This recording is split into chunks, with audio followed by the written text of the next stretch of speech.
What if you gave your best to something and it still didn't grow? What if the more you tried, the further the results slipped away? And what if the problem wasn't the seed, but where your eyes were planted? Aarav lived in a village where the soil had long stopped giving. People prayed for rain, but Aarav prayed for purpose. One day, a monk came down from the mountain carrying a handful of rare seeds. He gave Aarav one and said only this: "Plant it, water it, wait." The entire village watched with curiosity. A rare seed in dead land. Impossible. But Aarav believed. He planted it in his backyard and waited. And here's where it begins. Not the miracle, but the madness. Because when results don't show, that's when we start to lose ourselves. Every morning, Aarav watered the seed. Every hour, he checked the soil. He added shade, then moved it to sunlight, then back again. Days passed, weeks, nothing. He dug it up, just a peek, then again, and again, until one day, in frustration, he climbed the hill and found the monk meditating beside a dying fire. We all do this, don't we?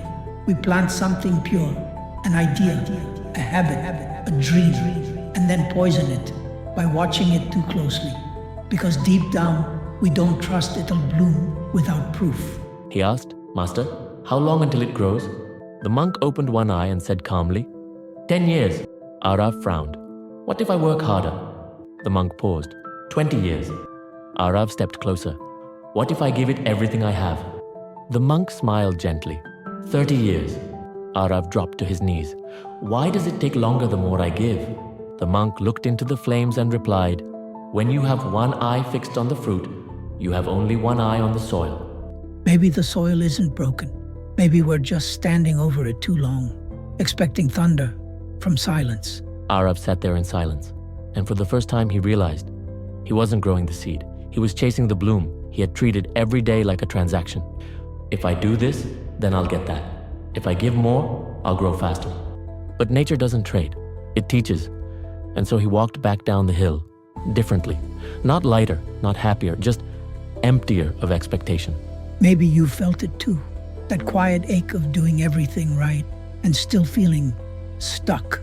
But what if stuck isn't stillness? What if stuck is just you watching too hard? From that day on, Aarav stopped watching the soil. He watered it, then walked away. He sang to the tree that didn't exist. He smiled at the sun, even when it hid. And one morning, much later, a leaf broke through the dirt. Tiny, quiet, and completely unbothered by how long it took. Growth doesn't answer to pressure. It responds to patience. And sometimes, the seed isn't refusing to grow. It's just waiting for you to stop demanding fruit from the first drop of water. Years later, the tree stood tall. Not the biggest, not the fastest, but every fruit it bore came from someone who learned how to plant with both eyes on the soil. But what happens when the seed isn't slow? It's just slipping through your hands? What if the time you think you have is already walking away?